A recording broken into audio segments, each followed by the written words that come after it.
Let me guess, every time somebody bang bang knocks on the door or rings the doorbell, your dog goes berserk. They're jumping, they're barking, or you have a guest come over and same thing, they're jumping up on your friends or family and you're desperate. Not that your dog has to be perfect, but you just want them to be calm. Don't worry, I got you, because in today's video, I'm going to be sharing how we have been working with Wally, who gets overexcited and at times a little uncontrollable. And I'm gonna share what has worked wonders for us with 5 easy hacks. So let's just jump into this video right meow. Oh, and yes, because you always ask me, everything I show in this video will be linked below on my shop page, so you can check it out after this video. To begin, I manage the movement, or you've also heard me refer to this as managing the environment. And really what this means is having any and all of the tools that I may need readily available. That way, if I get somebody coming to the door unexpectedly, I am prepared, or I can be extra ready to go when I know somebody is coming. Because at the end of the day, if we can think about what we're going to need and address potential issues proactively, you guys know I'm a big fan of proactive dog training, then you're gonna be set up for success more so than if you're just scrambling to get things last minute. So what I like to have by the door is I have a hook by the door, a leash. I prefer a hands-free leash. That way, if I'm working with somebody who's coming over, let's say a friend or family member, and they're gonna stay for a while, and I don't want to allow my dog to jump up on them, then I like to have a hands-free leash. So then I can still interact with my guests as needed, but my dog is tethered to me. Dogs learn by doing a behavior and then getting reinforcement by it. So a very common example is you have a friend come over, you don't have them tethered to you with a leash, or you don't have a leash on them, then they bolt over to the friend, they start jumping up, and your friend's like, oh, it's fine, I love dogs. What has just happened is your dog has been reinforced positively to continue that behavior of jumping up. And the more you allow your dog to do an undesired behavior like jumping up, the more opportunity they have to practice it, the more likely they're going to continue that behavior. So do I ever want to take a leash and yank it on them and do anything really aggressive? Absolutely not. But do I love having a leash on my dog, especially a hands-free one like this, where I can unbuckle it, wrap it around my waist, look at it, matches my hoodie there, and then pay attention to keeping my dog focused on me with praise, verbal praise, treats, or toys instead of jumping up. What I can do is when they're leashed to me or I'm holding the leash and I notice that they're gonna start running over and jumping up my friend, I can redirect and go, puppy, puppy, puppy, let's go, let's go. And thus stopping them from jumping up on my friend or family member. And that is an easy way to stop the behavior. Another tool that I like to have by the front door is a placemat. So I actually have Wally's placemat over here. It's actually an elevated dog bed. I'll actually talk about why I like this specific one a little bit later. But the reason I like to have this by the front door is at the end of the video, I will give you more in-depth tips on how to teach the place cue. But to give a little bit of a summary is his place bed or mat is essentially a place that when I ask him to go to, Wally, can you place? Yes, good boy, I'll give you a reward for that. The only rules when he's on this is that he cannot jump up, he cannot bark, he cannot get off, and he has to have at least 3 paws on. Sometimes he'll lay flat on it and have like a paw hanging on. That's totally fine. But otherwise, he can sit, he can stand, he can lay down, he can move around. Sometimes I give him toys on this. And the reason this is so valuable to have, I actually have it right behind the camera here at all times because I have a kind of a nook here by the front door so that he's starting to learn. And what we've majorly been practicing on is anytime the doorbell rings or somebody's gonna come over, I have his leash on him for extra precaution, but I ask him to go to the PLACE. And this has been something we've worked with him since he was a puppy, but don't worry, if you haven't started the place cue training, it's not too late, and it's not too early, even if you have an 8, 9, 10-week-old puppy. He started working on this at like 9 weeks old. But really the way to teach this, and again, I have more tips later on, is, okay, off, good boy, is I gotta crouch down so you can see me. I stand by whatever the placemat is. I'm using an elevated bed right now because it really differentiates it really differentiates him being on the floor, and it kind of sets him up a little bit, and it makes it more of an intentional space for him, so he knows like, okay, when I'm on that, I'm working. Okay, so I'm gonna stand. Yes, good boy. So what you saw there is I didn't ask him for anything. I just stood next to this. Obviously he's practiced it. To teach him this, all we did was stand next to it and wait. As soon as he got on it on his own without me encouraging him or luring him or anything like that, even if it was just one paw to start, yes, I'd give him my marker cue, which is YES, similar to a clicker, followed immediately with a treat or praise or a toy, whatever motivates your dog. And as he continued to stay on the placemat or the place caught like this, I continued to reward, yes. And then eventually over time, we gradually went a little bit further away. Yes, good boy, then reward, then maybe 2 steps away. And you just do this gradually over time. And then once they start getting it like this, you can add the cue to it, which again, we use place. So again, I'll talk more in depth about how we taught this later on, but once you teach this to your dog, this can cure or help with most behavior issues that you're having if you have a strong place. I'm gonna do a practice session where I'm gonna fake knock on the front door. I'm gonna knock on the front door to give him practice to desensitize, and because that's kind of the next thing we work on is practicing our place cue and quiet cues with the things that make our dogs bark or jump up. And it might be somebody coming in, or it might just be a simple door knock or your Ring doorbell.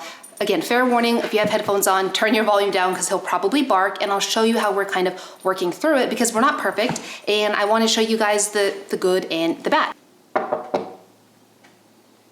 Okay, place. Yes, good, quiet. I thought he wasn't gonna bark there. So what I'm doing here is only thing I asked him for was a PLACE. I didn't ask him for a DOWN. You saw that he was kind of triggered, if you will. So what I'm doing is continuing to reward him. Right now I'm using treats. Sometimes I'll do this during mealtime and practice knocking on the door and then give him his meal during this. Sometimes I'll just use verbal praise. I don't always rely on treats. In the very beginning with a dog as sensitive as Wally, absolutely, I use some of his favorite treats. But what I'm doing is continuing to reward him. Yes, good boy. With my marker cue, YES.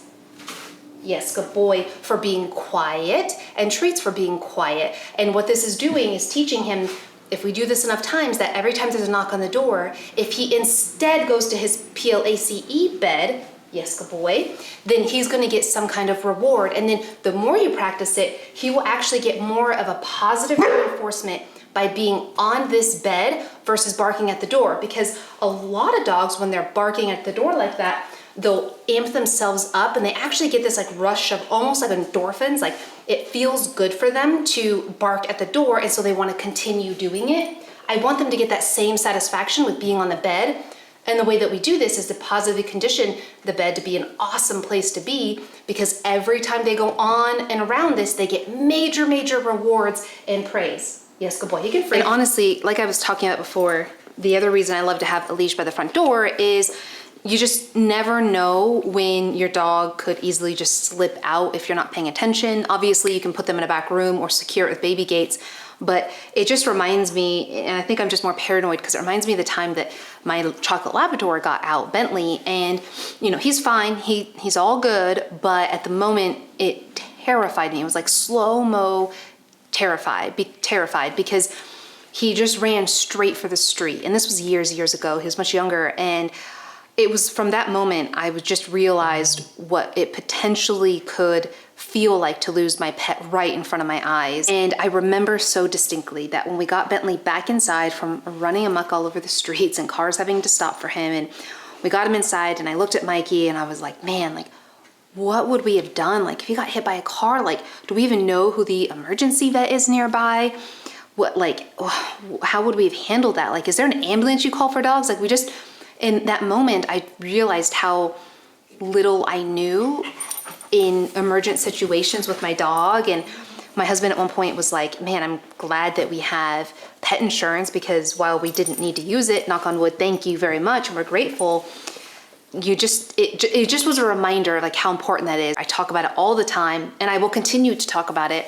But I'm a big fan of Trupanion pet medical insurance. And the reason it kind of comes up for me right now is just, you know, you think about people coming over, and I think about the door opening and closing, or going, you know, people coming to mow the lawn in the backyard, the gate opening and dogs getting out. It happens every single day, but hundreds and hundreds and hundreds of dogs. And that's why I always say to make sure your tag and your microchip is updated on your dog if they get out and something happens. And for me, it's just a matter of having that peace of mind, because just for a small investment, it gives me the relief and the reassurance to know that I'm never gonna have to be in a situation where I'm sitting in that vet office after something happened to my dog, knock on wood, hopefully it never will, and have to worry about what it's gonna cost. Instead, I want all of my energy in those moments and stress to be towards my dog and what they need. So anyways, I digress. I just get really caught up in that anytime I think about dogs bolting out the front door, because I like get thrown back into that moment. But big thanks to Trupanion for being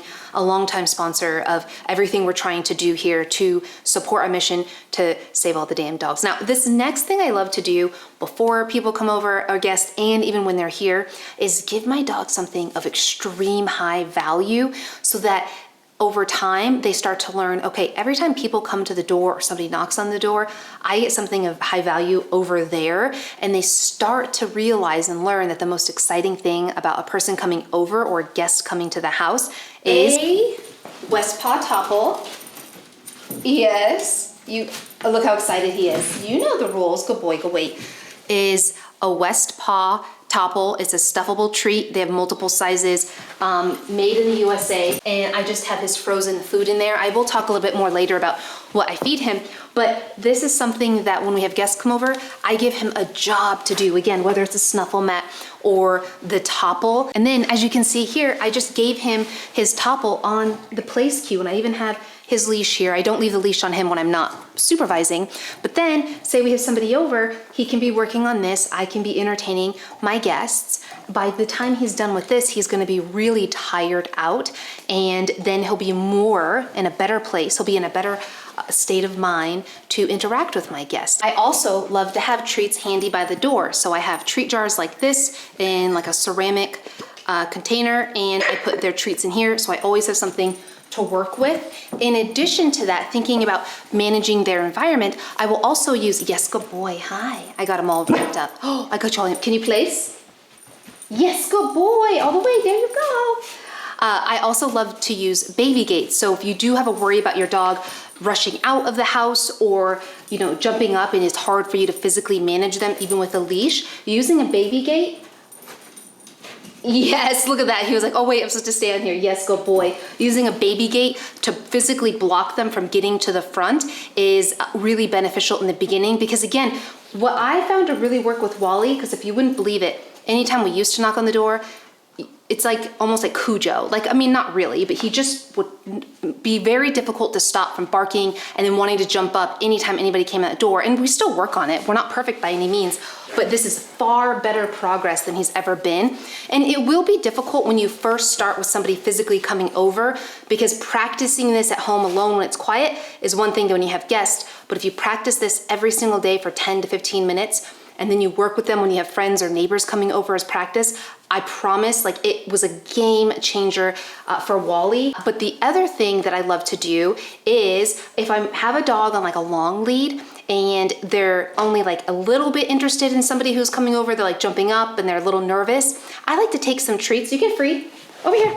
I like to take some treats, and let's say the person's kind of behind me, to get my dog more engaged on me and less focused on them. And I even do this on dog walks, is I'll take some of their treats or food that I'm feeding and I just kind of toss it, so he kind of has to go and get it, especially for a dog that loves to kind of fetch and things like that. This is giving him something to do if somebody were to be here, so that he wouldn't be as focused on them, nervous about them, or as excited about being up in their face. And then if I teach them that or practice that behavior every time somebody comes, then they're going to start looking at me like, ooh, what kind of game are we going to play? And what does that do? That gets them focused on you, so that you can tell them or show them or guide them with what they should do next. That's the key, right? Is a lot of times they get overexcited because they're nervous or scared, or maybe they're trying to manage the environment. And the key is we don't want them to feel like they have to manage the environment. We don't want them to feel like they have to protect us. We don't want them to feel like impulsiveness taking over them. We want to help guide them through that by giving them activities, whether it's being on a placemat, yes, good boy, or chasing treats as I kind of toss them, or working on. Here's another awesome tip I love to do. I do this before guests come if I know they're coming, and even when they're here, because this gets his brain tired.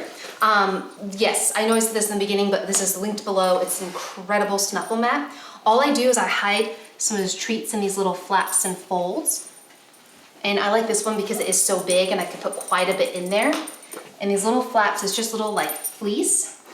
And what it does is it gives him something to focus on, because remember, their nose is their most interesting and engaging organ on their body, meaning that when he has to use his, when he has to use his nose to sniff out those treats and find them, he's gonna be mentally tiring himself. And this will become more exciting, engaging than having friends and family. And again, if you do this before people come, you're helping him to reduce some of that anticipatory anxiety or initial anxiety that's gonna be there, or excitement when somebody first comes over. My eventual goal is to practice so many of these activities before somebody comes over or the doorbell rings, and while people are here, so that he eventually learns that, okay, when people come over, I'm here to work. Something fun's gonna happen. I'm gonna do a brain game, an enriching activity. I'm gonna go on my placemat, which mom and dad practice that with me all the time, so I love it and it's fun. Instead of having all this impulsivity and nervousness built up that just comes out in really poor behavior. Plus, it's gonna make your friends wanna come over more, and then you can practice more, and that's always fun, right? Look at him. He loves it. You wanna get it? Oh, so for example, let's say you have a friend coming over, you have your dog doing their snuffle mat activity, you've already taken them on a walk, you've done some vigorous exercise, they're coming over. What I like to do if I'm really starting off is get their leash on. If they are a puller, can I please put your leash on? Thank you, baby. Then I might use a harness, because then what I can do is when the person comes in, I can instruct my friend or family member like, hey, can you please ignore the dog if he's barking at you or jumping on you? Let's say he was coming over to jump up on a person, I would redirect, puppy, puppy, puppy, let's go, okay, yes, good boy, place, yes, good job. He was already thinking ahead because we practiced this, but what I did is I used the leash to help guide him to not be jumping on the person and then to go do something I want him to do, and then I gave him something to do, which is to be on the place cue. And then I could give him a snuffle mat on here. Why not? You want to play with it on here? There you go. Yes. There you go. Oh, you got to dig it out. You got to dig it out. And then with the place cue, in a perfect world, you make sure that they are calm in a relaxed state before you allow them to come off of it. I like to have the leash on them because when you free them, that means they can get off and do what they want within reason. And if they just beeline it or A-line it, yeah, beeline it straight to your guest to go jump up on them, you can politely and kindly and gently redirect them with your leash back to the place, and you try again. That way they learn, okay, if I beeline it, I'm not gonna get my way, so I might as well go calmer. It will take a while.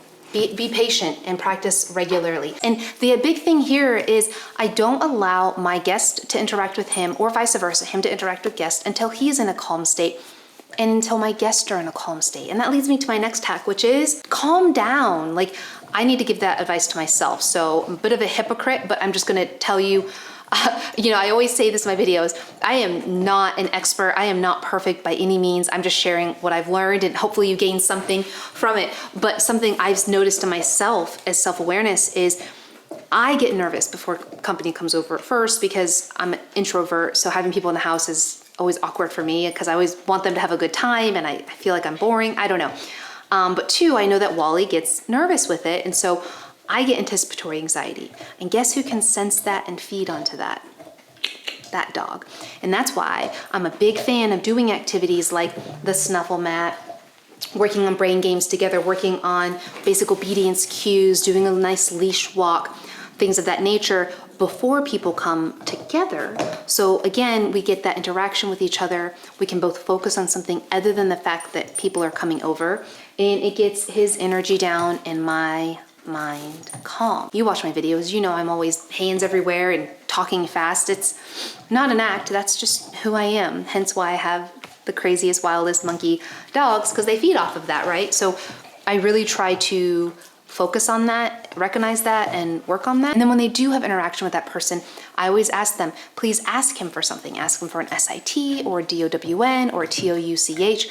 Communicate with him what you want to do. And if he's continuing to really jump up a lot, I'll just take his leash and I'll crouch down a little bit, sitting right next to him, because dogs are very situational. So when you're standing up, they're more likely in many cases to want to jump up. So I just kind of crouch down on the floor with him, so I kind of hold the leash down so it's really harder for him to jump up on the person. The other thing is working on desensitizing. So Wally is very still much so triggered by knocking on the door, because candidly, we didn't practice it a lot, which is my fault, because most people don't knock, they just go on the Ring doorbell. So what you can do is knock once, and then if they're quiet, reward them. If they're not, wait for that second that they're quiet and reward them. I'm gonna do one knock.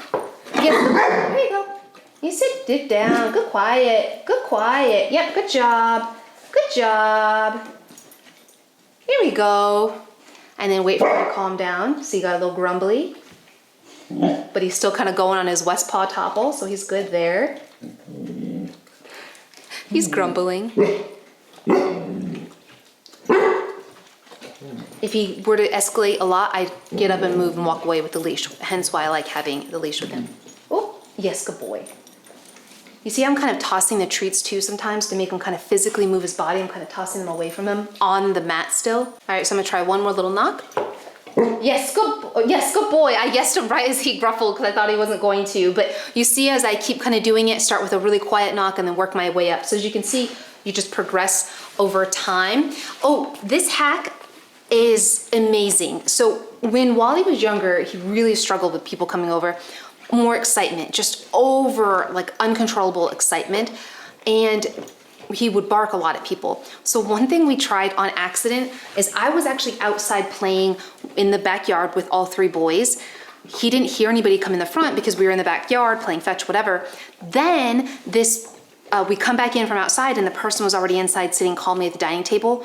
He ran up to them, sniffed them, and then moved on. And so we actually started implementing that in practice, where sometimes we'd be in the backyard and then we'd have a friend come into the house calmly, sit on the couch, just chill. And when he came in, he would go and see him, but he wouldn't jump up. He wouldn't be as overly excited. He'd just assess it and then move on, because his excitement is really about the front door, because the front door to him means a lot of things. Sometimes it means people he really loves coming inside. You know, we have friends and family that come to visit that he just adores, so he gets a lot of excitement. Sometimes it means like a complete stranger, which makes him nervous. Sometimes it means we have packages come, which makes him excited. So it's hard for him to manage those emotions. But when we took that door away and had them out in the backyard together, supervised, then had company come in, had them calmly find their spot, and then the dogs kind of calmly come in, usually on leash, everything was fine. Like he wasn't as anxious. So that's something else to also try, I don't know what he's barking at,